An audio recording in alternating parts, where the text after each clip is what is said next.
Bienvenue à l'église Myrem. Voici les rendez-vous qui rythment notre vie communautaire. Tous les jeudis, on se retrouve pour notre jeudi Losambo, de 18h30 à 20h. Paroles, prières, révélations et partage. Le dimanche, nous célébrons ensemble le culte dominical de 12h30 à 14h30. Nos NPM se passent la dernière semaine du mois. Ne manquez pas ce rendez-vous. Vous souhaitez soutenir l'église Myrem ou devenir partenaire? Adressez-vous au service financier. Pour l'orphelinat, contactez le département mission sociale Myrem. Merci pour votre attention. Que Dieu vous bénisse abondamment.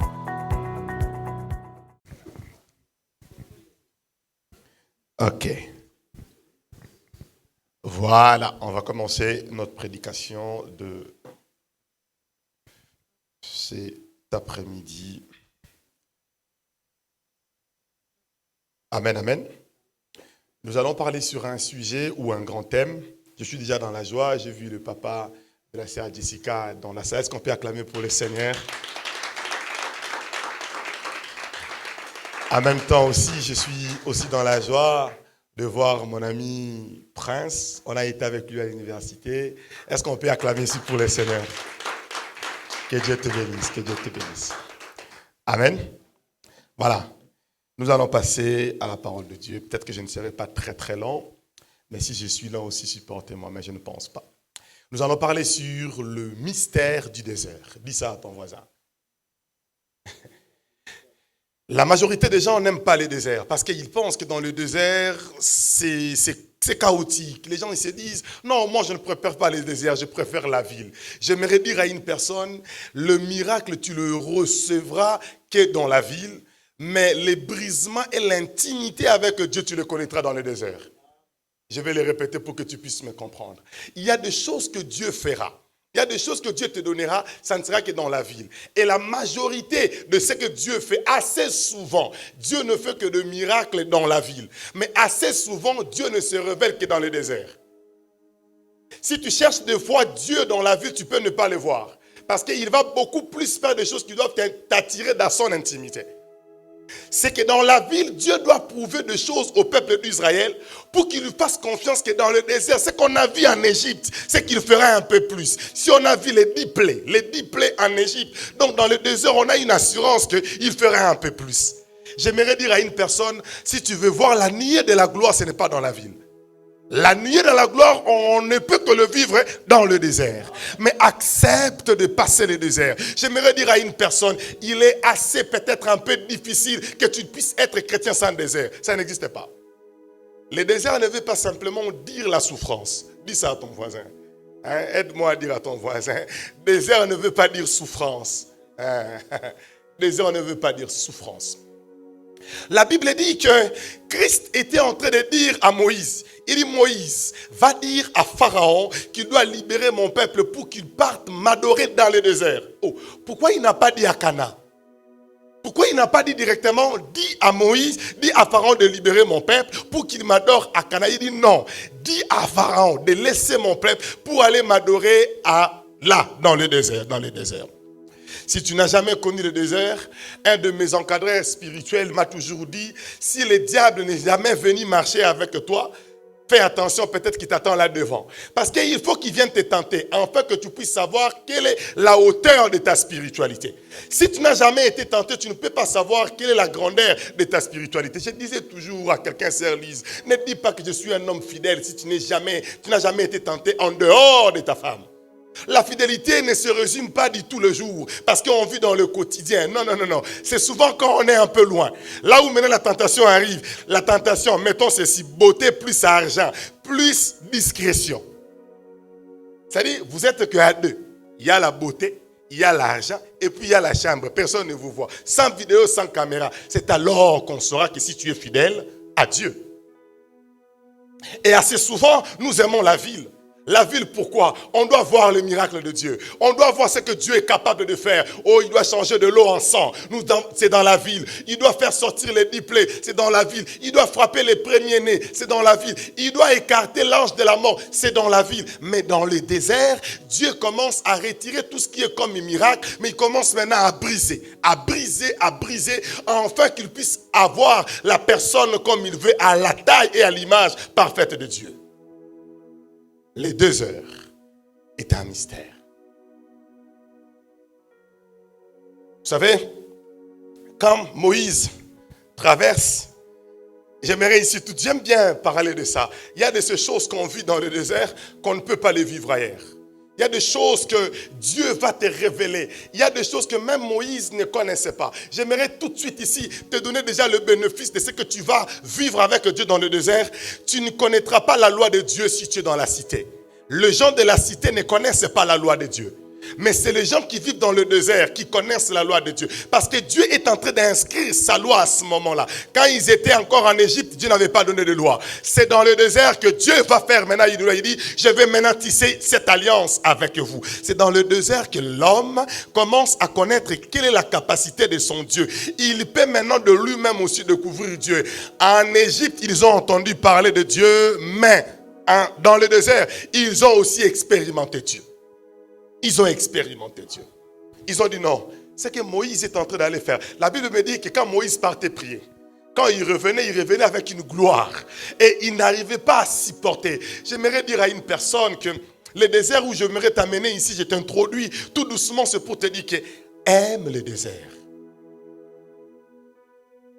C'est souvent dans la solitude que l'homme se rapproche de Dieu. Je n'ai pas envie de le dire autrement, mais je vais le dire ceci. C'est souvent dans l'épreuve que l'homme tourne son regard vers Dieu. C'est quand l'homme n'a plus encore de moyens de où sortir. C'est là qu'il revient, il se dit ici, là. Dans le désert, tu vas aller où? C'est la première fois que tu es dans le désert. Tu ne connais pas les chemins. Toi, tu avais l'habitude que si je sors ici, papa, j'arrive à la gare du midi. Mais Dieu te fait tourner sur la même chaussée. Pendant 40 ans, tu ne connais plus rien. Mais ce que j'aime dans le désert, tu peux manger la même nourriture sans te fatiguer. Et tu ne sentiras même pas que le goût a varié. C'est-à-dire, tu mangeras la manne, ça va être la même nourriture. Mais tellement que ça sera entre toi et Dieu, tu ne seras jamais fatigué. Écoutez, mes frères, de ces choses qu'on découvre dans le désert, on découvre que dans cette souffrance ici, Dieu est là. Dans cette épreuve ici, Dieu est là. Assez souvent, les gens quand ils viennent à l'église, c'est bien.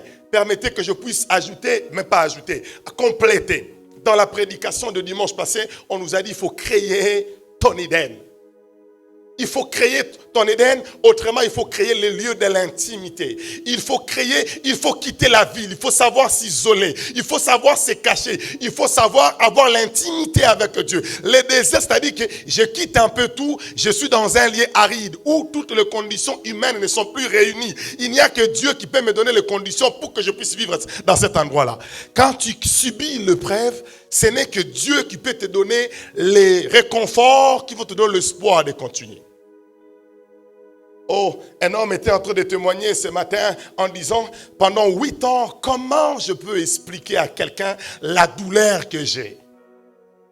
Oh, il a même émis des stratégies pour que sa douleur ne soit pas connue de tout le monde. Il devait être ici périodique, ici périodique, ici périodique. Parce que sa souffrance, il ne voulait pas que les gens découvrent qu'il avait un fardeau. Mais j'aimerais dire à quelqu'un, ce fardeau-là, va avec ça dans le secret avec Dieu. Et c'est seulement là que Dieu, lui, va permettre que tu restes dans un endroit fixe. Au lieu que tu puisses fuir les gens viendront maintenant pour te demander les secrets. Qu'est-ce que tu as fait? Vous pensez que c'est impossible? Permettez que je touche dans le deux témoignages. Un homme prie, il dit à Dieu, donne-moi de l'argent. Dieu lui a donné. Vous pensez que Dieu ne peut pas te donner à toi aussi? Mais est-ce que toi, tu apprends à te retirer? Est-ce que tu apprends à être seul dans la solitude, de payer les prix? Parce que dans le désert, c'est écouter une autre façon de parler de Dieu. Dans le désert, Dieu ne te donne pas le lait et le miel. Dans le désert, Dieu te donne de la nourriture que toi, tu ne veux pas, mais tu n'as pas le choix. Il y a des choses dans la chrétienté où quand on s'approche de Dieu, on l'accepte parce qu'on n'a pas le choix. C'est lui qui a prévu le chemin, c'est celui-là qui prévoit tout ce qu'on aura besoin. Donc nous, on ne sait pas. Prenons un exemple. Ceux qui ont l'habitude de prendre l'avion. Quand tu es dans l'avion, on te demande de mettre la ceinture. Toi, tu sais pourquoi tu mets la ceinture? Qui sait pourquoi il met la ceinture dans l'avion? Prenons l'exemple entre la ceinture de la voiture de sécurité et la ceinture de sécurité de l'avion. Où est-ce que tu te sens sécurisé? Hein, dans la voiture, on est d'accord. Parce que là, au moins, tu es sûr qu'il y a au moins une partie de toi de haut et de bas qui c'est. Mais dans l'avion, il y a seulement ça. On t'a dit que c'est pour que tu sois en sécurité. Il y a des turbulences. Tu ne discutes même pas. Parce que toi, tu te dis, bon, peut-être dans les turbulences, là, on ne sait pas la sécurité et comment ça peut faire. Mais les Kinois réfléchissent ceci, ils disent, je vais le dire en lingala et puis je vais traduire, hein, c'est vrai, ça ne t'inquiète pas. Je vais parler en langue et puis je vais interpréter. Hein. Les Kinois, ils disent, ceinture ego bomo. Moi, je suis accident sur Rokima. So, quand il y a ceinture, il y a avion. Tu as l'impression que tu n'auras même pas les moyens de t'en sortir. Mais comme je disais que dans les avions, tu as compris, je pense. Hein? Ah, l'esprit a interprété, c'est bien. Je disais que quand tu suis Dieu, il faut écouter les codes de sécurité de Dieu. Lui, il sait le pourquoi il te demande de mettre ça. Lui, il sait. Même si toi, tu ne comprends pas. S'il dit, va boire de l'eau de Mara, bois de l'eau de Mara. Ça peut être amer, papa, il dit, mais bois. S'il dit de boire, il faut boire. Lui-même, quand il va te voir d'abord que tu as bu, il reviendra dans le même eau de Mara là. Maintenant, il va dire, comme maintenant tu avais pris de l'eau amère, maintenant je te donne de l'eau douce. Mais d'abord, parce que tu as d'abord écouté. Dans le désert, Moïse comprend qu'il y a un Dieu qui peut se fâcher. Dans la ville, il ne connaissait pas un Dieu qui peut se fâcher. Il ne connaissait pas un Dieu qui pouvait tuer son propre peuple. Mais dans le désert, il découvre. Ce qui veut dire que dans le désert, on découvre que si on ne respecte pas la loi de Dieu, même si étant intime de Dieu, Dieu peut te rejeter. Église, est-ce que je peux le répéter? Ne vous mettez pas trop d'assurance en se disant que j'ai déjà Dieu, c'est bon. J'aime dire toujours dans la langue lingala, Dieu est un allié qu'il faut se méfier. Dieu est un allié qu'il faut se méfier. C'est lui-même qui dit plusieurs diront à mon nom. Il reconnaît que tu as utilisé son nom et que tu as même fait des miracles à son sujet, mais il te dit, moi, malheureusement, je n'étais jamais connu. Je préfère qu'ils disent que, rappelle-moi un peu. Est-ce que ce n'est pas toi qu'on se te vit avec toi à Saint-Gilles? Il dit, oui, maître, c'est moi. Mais il dit, non. Malheureusement, pas besoin. Je n'étais jamais... Imagine que je suis en train de dire à Dieu, Myrem, ça fait 40 ans. Mais pour Dieu, les 40 années n'ont jamais existé. C'est dans le désert qu'on découvre qu'il faut craindre Dieu. C'est dans le désert qu'on découvre que quand on s'approche de Dieu, on ne fait pas de blagues avec lui. Parce que le peuple disait à Moïse... Quand tu reviendras, couvre-toi alors. Parce que ton visage rayonne de gloire qu'on ne peut même pas te fixer les regards. C'est dans le désert qu'on découvre une autre dimension de Dieu. Le Moïse qu'on a vu libérer le peuple peut aussi nous amener la loi de Dieu. Amen, Église. Je sais que quand tu traverses le moment de désert de ta vie, tu n'aimes pas assez souvent. Tu n'aimes pas assez souvent. Tu dis non, moi les déserts, ah non, moi je n'aime pas la souffrance. Ah tu sais, non, la souffrance c'est bien. Je suis content avec toi, il ne faut pas aimer la souffrance. Mais en fait, l'épreuve de Dieu ne dépend pas de ta situation sociale. Dieu ne te mettra pas en épreuve uniquement par rapport aux moyens. Que dirions-nous alors de Job? Il n'avait pas un problème de situation sociale. Un homme riche et fort riche. C'est-à-dire, on ne dit pas qu'il était seulement riche, mais il était fort riche. Dans le langage biblique, quand on dit fort riche, donc on n'arrivait plus à estimer la richesse que cette personne-là avait. Mais on dit, mais cet homme-là, il est arrivé à un moment donné de sa vie, Dieu est venu le mettre en épreuve. Tu traverses le moment de turbulence, laisse-moi te dire, tiens bon. Il est vrai que des fois, le corps que nous avons a besoin d'être rassuré.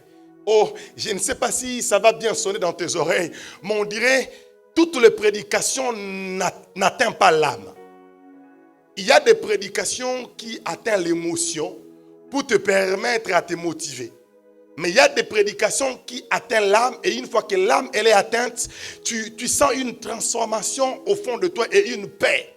Et la meilleure des prédications, c'est de désirer que l'âme soit touchée par Dieu. Parce que l'émotion, elle est passagère. Tu peux être émotif maintenant, mais quand l'âme... Vous savez, on grandissait avec des choses. Je ne peux pas dire que ce sont à l'époque les papas Justin et papa Jean Médard qui nous ont dit. Je n'ai pas dit ça. Mais on grandissait avec les choses où on nous disait, si tu te heurtes à droite, c'est bonne chance. Si tu te heurtes à gauche, c'est malchance, il ne faut plus aller sur le chemin. Voyez, on a grandi avec des choses comme ça. C'est-à-dire que maintenant tu partais, tu t'es arrêté, paf. Tu dis, est-ce qu'aujourd'hui là ça va marcher? Tu commences à mettre foi dans des choses que tu as entendues. On nous disait que non, si jamais l'œil est en train de clignoter comme ça bouge. Ce qui veut dire qu'il y a quelqu'un parmi toi qui est tout autour qui est enceinte. On nous a dit que non, si jamais sur les paumes de tes mains, ça t'est gratté, tu vas avoir de l'argent. On a cru à ces choses-là. Mais les mains nous ont beaucoup gratté. L'œil a beaucoup clignoté. On s'est beaucoup même mérité à droite. Et on est parti sur les chemins, il y avait la mauvaise nouvelle. Mais on a cru à ces choses. Hein. On a cru à ça. Je disais, on partait, on a pas oublié. Ah, t'es ici, le tenazon gananga. T'as bêté à gauche. On a cru à ces choses. Mais la Bible est en train de dire, vous tous qui êtes fatigués et chargés, venez auprès de moi, je vous donnerai du repos. Le repos que je reçois ne vient pas de moi. Je ne me donne pas un repos parce que je n'ai pas un repos. Mais celui qui me donne le repos, c'est celui qui m'a déchargé de tout ce que j'avais comme charge. Alors voilà pourquoi je pars avec mes fardeaux auprès de lui. Exode 5, 1 à 3, on va nous aider avec la lecture. Je demanderai à l'ensemble, pour ceux qui le peuvent, si on peut honorer la parole de Dieu en se tenant debout, que Dieu vous bénisse. On peut nous aider avec la lecture, please.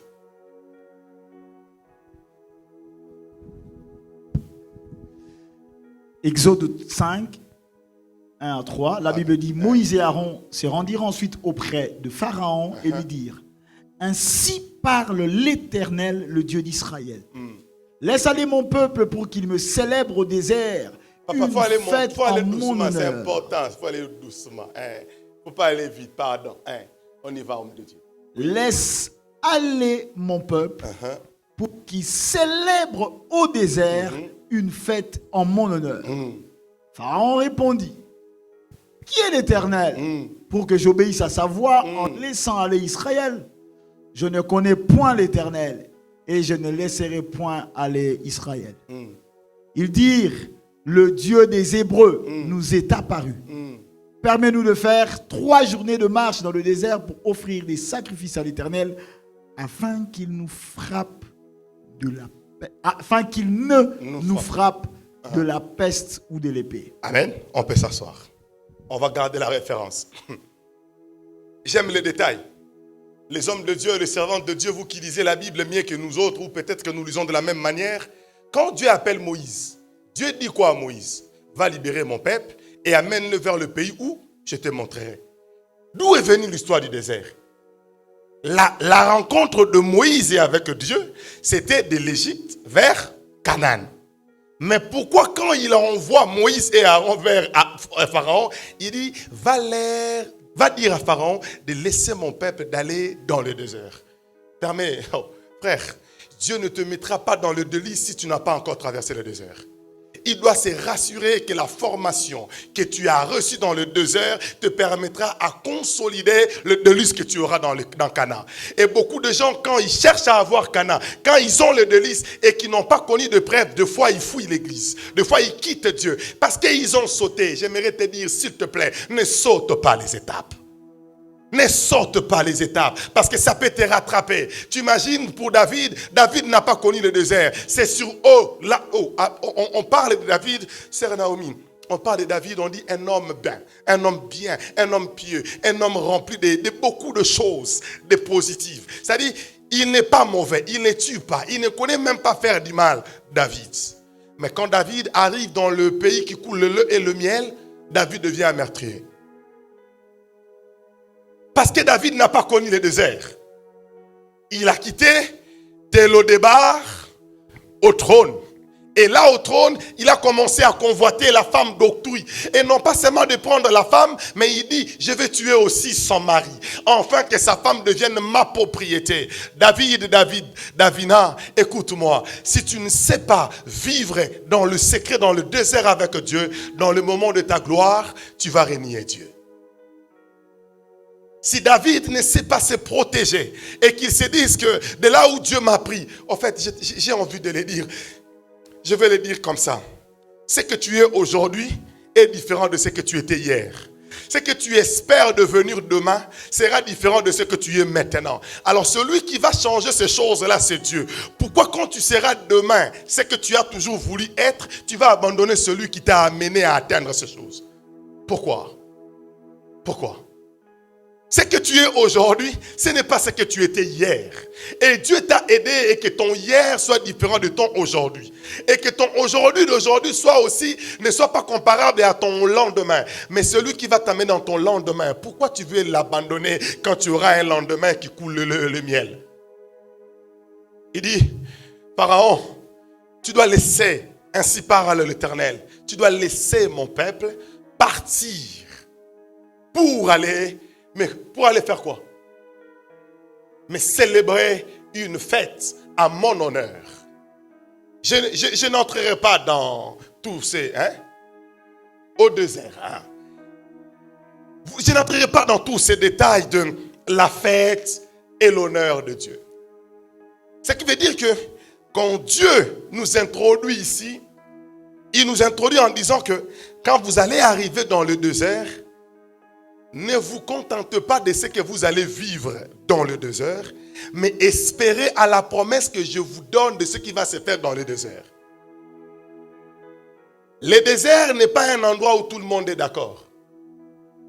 Le désert ne plaît pas. Le désert, c'est pas un endroit, c'est un lieu aride. Il n'y a pas de vie, il n'y a pas de mouvement, il n'y a pas d'eau. Mais Dieu donne une promesse quand tu seras au désert. Il dit, quand tu seras au désert, rassure-toi d'une seule chose. Il y aura une fête et il y aura de l'honneur. Si tu connais comment on organise une fête, tu comprendras que tu ne peux rien manquer dans le désert. Il ne t'a pas dit que dans le désert tu mangeras. Non, il a dit, il y aura une fête. Ce qui veut dire que quand toi tu vas aller dans le moment de preuve, pour Dieu, c'est des moments de fête. C'est des moments où tu es en train de communier, où l'épouse et l'époux sont en train de communier. Nous sommes... on va traverser, c'est pas grave, on va y aller. Nombre 21. Nombre 21, 5 à 9. Nombre 21, 5 à 9. On va encore écouter la parole de Dieu. Oui, et par là. C'est pas grave. Et par là, contre Dieu et contre Moïse. Israël parla contre Dieu et contre Moïse. Pourquoi nous avez-vous fait monter hors d'Égypte? Pour que nous mourions dans le désert. Car il n'y a point de pain, il n'y a point d'eau, et notre âme est dégoûtée de cette misérable nourriture. Alors l'Éternel envoya contre le peuple des serpents brûlants. Ils mordirent le peuple et il mourut beaucoup de gens en Israël. On continue, c'est pas fini. Le peuple vint à Moïse et dit, nous avons péché, car nous avons parlé contre l'Éternel et contre toi. Prie l'Éternel, afin qu'il éloigne de nous ces serpents. Moïse pria pour le peuple. L'Éternel dit à Moïse, fais-toi un serpent brûlant et place-le sur une perche. Quiconque aura été mordu et le regardera conservera la vie. Moïse fit un serpent d'airain et le plaça sur une perche. Et quiconque avait été mordu par le serpent et regardait le serpent d'airain conservait la vie. Amen. Oh, on peut revenir à 5. Voilà, on reste là. La Bible est en train de dire que le peuple commençait à murmurer, commençait à se poser des questions. Pourquoi nous sommes arrivés ici? Mon frère, ma soeur, c'est ton cas cet après-midi. Tu murmures dans ton cœur. J'ai prie, je jeûne, je donne des offrandes, je prie, mais je ne vois aucun changement. J'aimerais te dire, c'est légitime. Aide-moi à dire ça à ton voisin, c'est légitime. C'est légitime.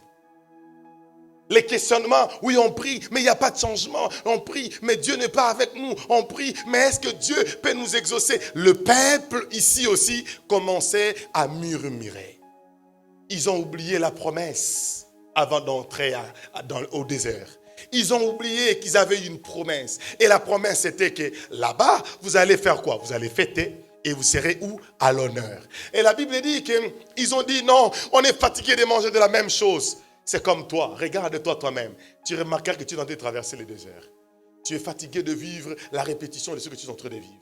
Tu as l'impression que tout tourne, on dirait, tu es en train de faire les ronds-points. C'est-à-dire, à chaque fois que tu vois une sortie, quand tu veux aller, tu rates la sortie, tu retournes encore le rond-point. Quand tu vois encore la sortie, tu retournes encore au rond-point. Tu te dis, je suis fatigué de faire le même mouvement, de faire du surplace. De faire, je ne sais pas aller loin, je ne reste que là. Dieu a un programme pour toi. Dans les 2 heures, quand tu commences à murmurer, je ne sais pas si tu es assez fort ou forte pour écouter ça. Quand tu commences à murmurer dans le désert, Dieu va t'abandonner. Dieu n'aime pas les gens qui murmurent. Moïse, qui a marché avec Dieu, vous, peuple rebelle, croyez-vous que sur ce rocher, l'eau peut sortir? Tu n'as pas sanctifié mon nom, Moïse. Tu verras Canaan, mais tu n'entreras pas. Dans le désert, Dieu a de la rigueur dans le désert. Parce qu'il veut que tu payes le prix. Il veut que tu comprennes qu'il n'est pas seulement un Dieu compatissant. Il n'est pas seulement l'agneau de Dieu. Mais il est aussi le lion de la tribu de Juda. Mais un peu plus que ça, il est le juste juge. Je ne souhaite pas être jugé par un juge qui est juste. Je ne souhaite pas. Je ne peux pas m'en sortir. Un juge juste. Même des humains ici, ceux qui ont fait le droit, on va vous dire que le juge, des fois, il rend le jugement par l'air, on va dire intuition ou par... il y a un terme juridique qui m'a échappé. Par leur intime conviction. Voilà. Le juge rend le jugement par son intime conviction. C'est-à-dire, celle-ci peut être innocente. Si le juge, dans son intime conviction, est convaincu que tu es coupable, tu es coupable. C'est un homme, il n'est pas juste. Maintenant, imaginez-vous le juge juste. Le juste juge doit me juger. Est-ce que je vais m'en sortir? Je ne pourrai pas m'en sortir. Il est difficile. Mais c'est dans le désert qu'on découvre comment on craint Dieu, comment on respecte Dieu, comment on essaie de suivre à la lettre ce que Dieu nous demande de faire. Mais autrement, on va aller un peu vite, on va aller vite. Est-ce qu'on peut aller, on peut sauter Ézéchiel, on va revenir. Ézéchiel 37, on peut revenir. Actes des apôtres, on peut passer Osée, on va prendre la définition de ce que je comprends un peu sur les déserts spirituels. Aidez-nous s'il vous plaît. Et je vais clôturer par là. On va donner le référence, on va le lire à la maison. Allons-y papa. Spirituellement, le désert symbolise un lieu d'épreuve, de purification et de rencontre avec Dieu. Il représente souvent une période de solitude et d'aridité intérieure, mais aussi un espace de transformation où la foi est mise à l'épreuve, permettant une croissance spirituelle et une connexion plus profonde avec son être intérieur et le divin. On peut s'asseoir? On va garder ça. On dit le désert symbolise un lieu de preuve. Les épreuves. Je ne te parle pas de la pauvreté. Je ne sais pas si ça va être logique. J'allais dire, si Dieu ne t'appelle pas dans le désert, introduis-toi toi-même dans le désert. Si Dieu ne t'appelle pas dans le désert, introduis-toi toi-même dans le désert. Quand on découvre l'intimité d'une personne, je vais le dire dans ce langage comme ça, pour cette personne-là, vous n'avez plus rien à lui cacher. Bon, pour les personnes qui ont encore un peu de fierté, vous voyez, parce qu'il y a des gens qui s'en foutent complètement. Ils se disent, moi, si tout le monde connaît ma nudité. Mais la nudité, dans l'histoire de la Bible, a créé une guerre, papa Rudy. Tu as déjà lu ça? Tu as déjà lu cette histoire? La Bible dit, les enfants de Jacob étaient allés rendre visite à un roi. Il est en train de manger. Le fils du roi a aimé est tombé sur les charmes de Dina. Et il est passé outre. Quand les frères ont appris que le prince était passé pour prendre Dina, ils ont tué toute la ville. Parce que l'intimité, c'est l'être, c'est l'identité de la personne. Et c'est dans le désert que Dieu se laisse trouver. Et que Dieu s'est dit, tu connais déjà Dieu. C'est comme je peux dire, à ce stade ici, est-ce que je pourrais encore quitter Dieu? C'est Raïssa, à ce stade ici. Est-ce que je peux encore abandonner Dieu? Tout ce que je vis de Dieu me garantit est que je ne peux plus les quitter. À ce stade ici, ce n'est pas le moment où je commence à dire est-ce qu'il est le Dieu des ancêtres ou il est notre Dieu. À ce stade ici, c'est impossible. Parce que j'ai déjà vu l'intimité de Dieu. C'est celui qui n'a jamais encore vu l'intimité de Dieu qui peut commencer à douter. Vous voulez que je le dise autrement? Papa Jackie, viens s'il te plaît. Je viens juste ici à côté de moi. Vous voyez Papa Jackie? Hein? Ou bien vous ne le voyez pas? Il est invisible. Hein? Vous le voyez? Si quelqu'un vous pose la question, vous connaissez Jackie? Qu'est-ce que vous allez répondre? Hein? Vous doutez, papa, pas douter, non, papa il dit viens, va être ici. Donc c'est papa Jackie, hein? On est d'accord, hein? C'est lui, le mari de maman Amy. Maman Amy, c'est ton mari, hein? C'est bien lui, hein? Ok. Mais là, lui aussi, c'est Jackie. C'est pas Jackie? Qu'est-ce qui vous prouve que c'est pas Jackie? Hein? Vous connaissez qui? Vous connaissez Jackie. Voilà pourquoi vous pouvez douter que ce n'est pas Jackie. Je vais répéter encore. C'est là où je vais clôturer mon message. Hein. Si vous comprenez ici, je clôture mon message. Donc vous connaissez, on est d'accord que c'est lui Jackie. Vous le connaissez que c'est lui. Mais moi je vous présente aussi Jackie Malemba, Badiba. Hein? C'est lui ou c'est pas lui? Pourquoi? Ah, parce que vous connaissez Jackie. Parce que vous connaissez qui? Jackie. Mais si c'est lui qui n'a jamais vu Jackie, et que je lui présente, je dis non, c'est Jackie Malemba Badiba, il va me croire oui ou non? Hein? Mais celui qui connaît Jackie saura que celui-ci n'est pas. Mais ainsi. Si vous avez compris, je peux clôturer le message là-bas, non? C'était vous qui étiez en train de me raconter l'histoire de Néné? Ah, il est arrivé dans l'exemple, il est arrivé. C'est Elise. Il y a un homme qui voulait se faire paraître. Il a dit, non, moi, vous ne me connaissez pas, moi, je sors avec la famille de Mobutu, tout ça, Néné Mobutu, là. Je voulais même la draguer, tout ça, et tout, donc voilà. Sans savoir que Néné n'est pas une femme. Et malheureusement pour lui, les nénés étaient à côté. Et il voulait faire comprendre à ces nénés-là que lui, vous connaîtrez la vérité, vous. Celui qui connaît Dieu ne doute pas de Dieu. Même si on lui présente autre chose, il dira que ça, ce n'est pas Dieu. Ça, ce n'est pas Dieu. Je connais Dieu, je connais comment Dieu opère. Même si, vous savez, quand c'est le manque qu'on a, on te fait sortir de miracles. Tu vas dire, ça, c'est le serpent de Pharaon. Il n'y a rien. Je connais comment Dieu agit. Mais beaucoup des enfants de Dieu tremblent quand ils ont un faux Jésus.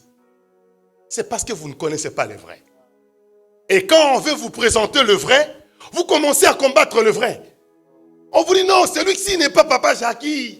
Lui, c'est Ndita. Il dit non. C'est lui-même qui nous a dit qu'il était Jackie. Il s'appelait Jackie. Mais oui, il a menti. Il a usurpé l'identité. Ce n'est pas lui. On dit non. Maintenant, c'est Jackie qu'on commence à refuser. Nous vous présentons Jésus à l'église. Les gens refusent Jésus. Ils ne veulent plus écouter Jésus. Parce qu'ils ont déjà l'air Jésus à eux. Ils se disent non, Jésus n'est pas comme ça. On dit non, Jésus ne fonctionne. Non. Vous êtes des aigris. On n'est pas aigris. Seulement que celui-ci n'est pas Jésus. N'est pas Jésus. C'est dans le désert qu'on connaît. Voilà pourquoi la Bible dit, tu inscriras ma loi. Osée. Je ne peux pas rater Osée. Lisons Osée. Papa, c'est ça. C'est pourquoi voici, je vais l'attirer où? Je vais l'attirer où? Pour... Quand Dieu t'appelle dans le désert, il veut parler avec toi. C'est le moment où tu te dis, je vais aller à la rencontre de mon époux. Il y a des choses qu'on doit se dire. Il y a des choses qu'on doit parler. J'aimerais dire à une personne, je l'ai dit assez souvent, Église, écoutez-moi. Il y a des choses que le pasteur Hervé ne comprendra jamais. Tu lui diras ton problème, il va écouter. Mais il ne saura pas peut-être prier comme toi, tu peux prier. Mais je te donne un secret. Entre dans le désert, va parler avec Dieu du cœur à cœur. Dis à Dieu, Seigneur, s'il s'agit de ces choses où Elkanah m'amène les cadeaux, mais ça ne suffit pas. On dirait qu'on avait Elkanah aujourd'hui ce matin. On avait Elkanah. Il dit, j'ai ramené des choses, j'ai ramené des cadeaux, mais ça ne couvrait pas. Ça ne couvrait pas. Je faisais plus, mais ça ne couvrait pas. Parce qu'il y a des choses que c'est dans le désert où tu te dépouilles, où tu te relâches, où tu dis, Seigneur, là, maintenant, là, j'ai besoin de toi. Je n'en peux plus. Ce n'est pas seulement parce que tu souffres. Je suis celui qui dit, je préfère mourir pauvre, mais ne pas rater le royaume des cieux. Tant que j'ai Jésus, ça me suffit, mes frères et sœurs. Ne monnayez pas Christ, ne le monnayez pas. Je vous en supplie, ne monnayez pas Jésus. Écoutez, celui qui est ici, c'est le vrai Jackie. Celui-ci, ce n'est pas le vrai Jackie. Même ici, il parle comme Jackie. Même ici, il commence à avoir des tics comme Jackie. Il n'est pas Jackie. C'est dans le désert qu'on part payer le prix de s'attacher en faisant une alliance. En Égypte, il n'y avait pas d'alliance. Mais c'est dans le désert que Dieu commence à établir les alliances avec le peuple.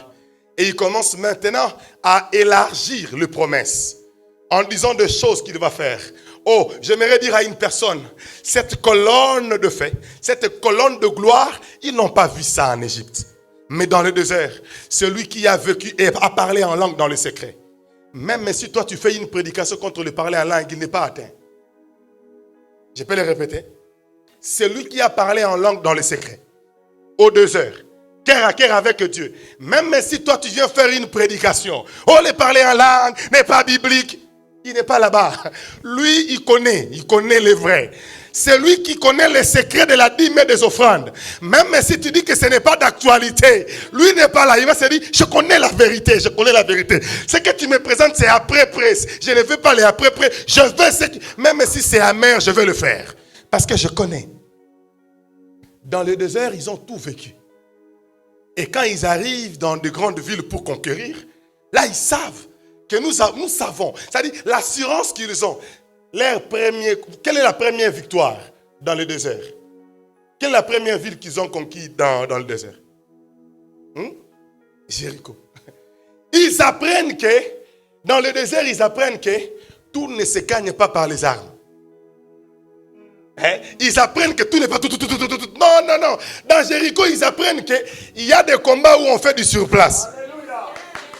C'est des combats où on fait seulement comme ça. Pendant que toi tu penses que je suis en train de reculer, que je ne suis pas en train d'avancer, il y a des murailles qui sont en train de tomber.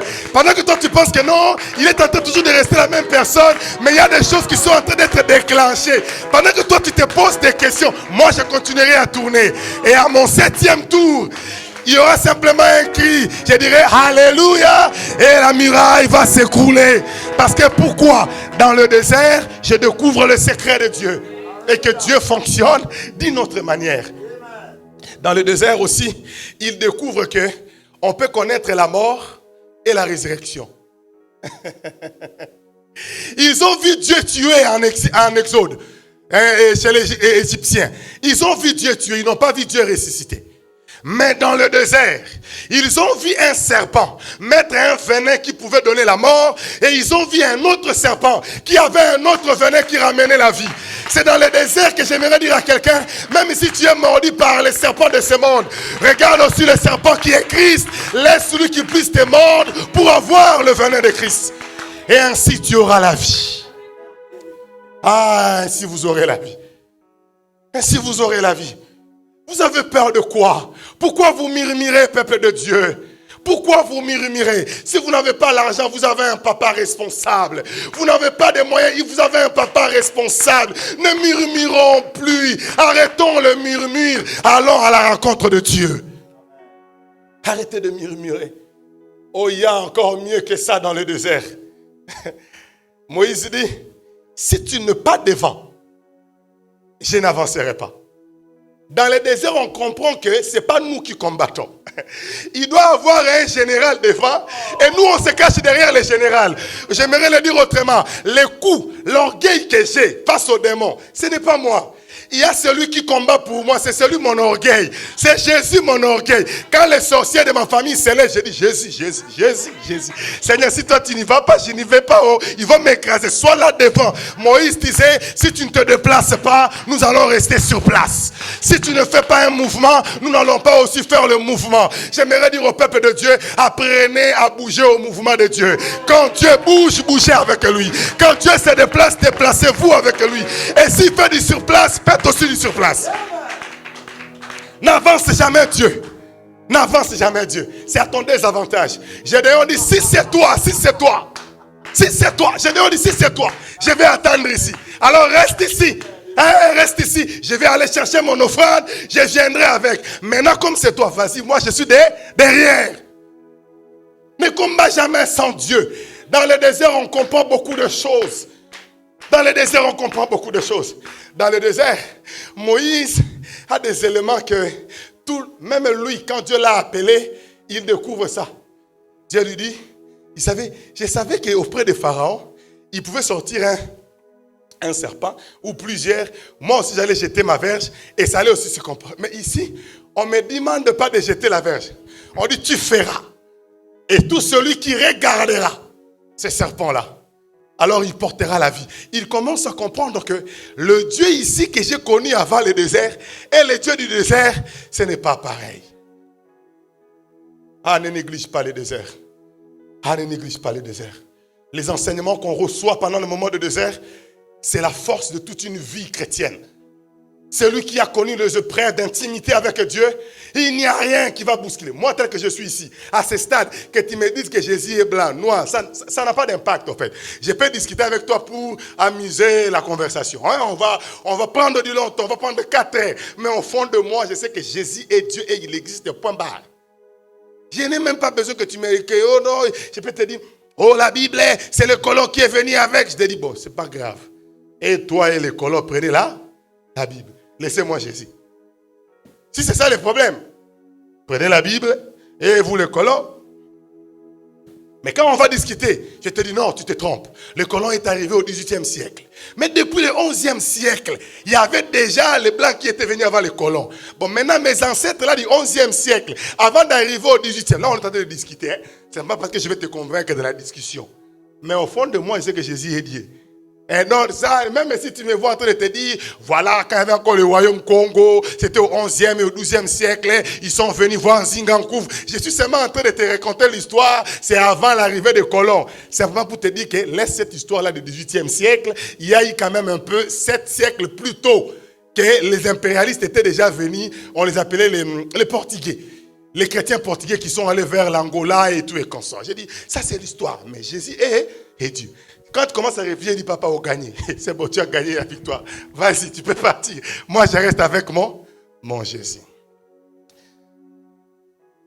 Est-ce qu'on peut incliner notre tête?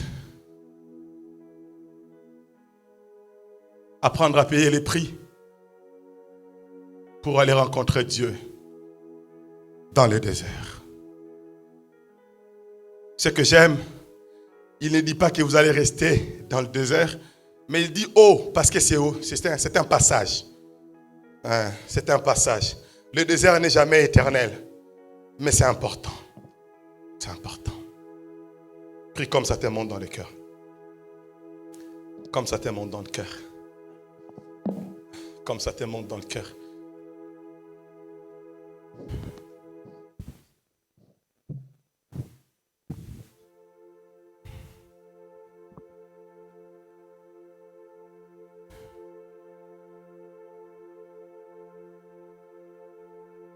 Je ne sais pas si la chorale peut m'accompagner, simplement même avec ses refrains. Maya miso na ngai ekomi maya komela oyo nazanga kilobi lelo oyo ekomi ya ngai. Maya miso na ngai ekomi maya komela. Ce qui me faisait pleurer hier est devenu aujourd'hui un sujet de joie.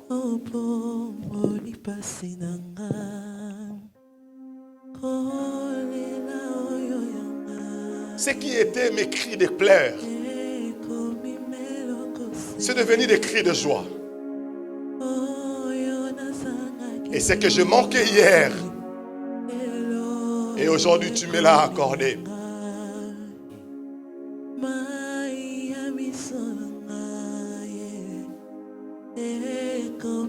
Arrête de murmurer. Arrête de murmurer. Arrête de murmurer. Arrête de murmurer. Dans le désert, Dieu est capable de tout. Oh. Alléluia. Ce que je manquais hier, tu me l'as accordé. Est-ce qu'on peut le dire, Moninga?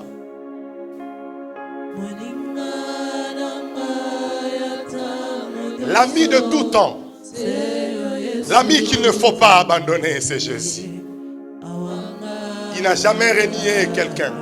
Il n'a jamais renié. Même dans la souffrance.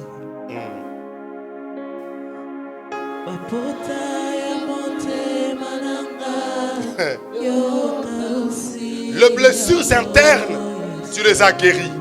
Tu les as guéries. J'étais dans une souffrance et tu ne m'as pas abandonné. Tu ne m'as pas abandonné.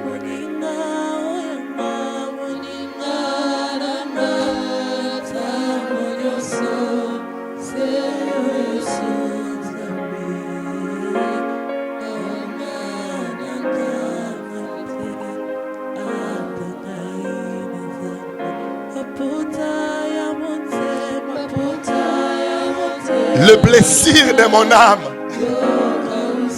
tu les as guéris, tu les as guéris, tu les as guéris. J'étais dans la souffrance, mais tu ne m'as pas laissé. Est-ce qu'on peut prendre ce couple-là du désert?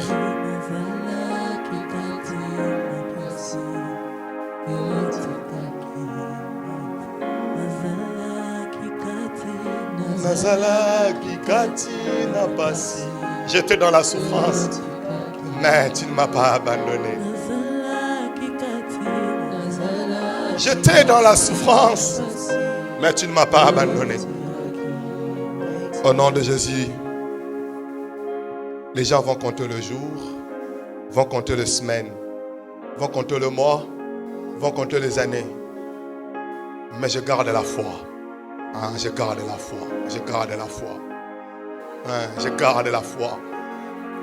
Les gens vont trouver que c'est insignifiant aujourd'hui. Il n'y aura peut-être pas un issue de sortie, Père éternel. Mais je garde la foi. Il y a des gens qui comptent de jours. Ils comptent de semaines. Ils nous regardent et ils s'interrogent. Et ils ont Dieu. Mais pourquoi Dieu ne les accorde pas? Je garderai la foi. Je garderai la foi.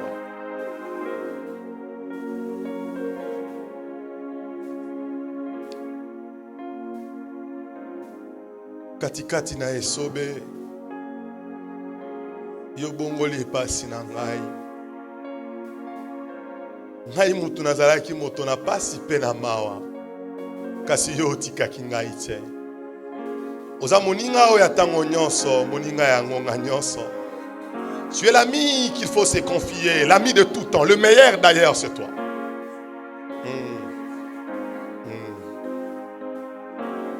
Il y a des choses qu'on ne sait pas dire aux pasteurs. Il y a des choses qu'on ne sait pas dire aux hommes de Dieu, mais on sait les dire à toi. On sait les dire de cœur à cœur. De cœur à cœur. Il y a des prières où on ne sait pas parler, mais tu vois le cœur en train de parler. Le cœur a une bouche. Car la Bible dit que c'est l'abondance du cœur que la bouche parle. Le cœur a une bouche. Et toi, tu peux écouter la prière d'un cœur. Au nom de Jésus. Nous avons ainsi prié. Amen. Est-ce qu'on peut acclamer pour le Seigneur?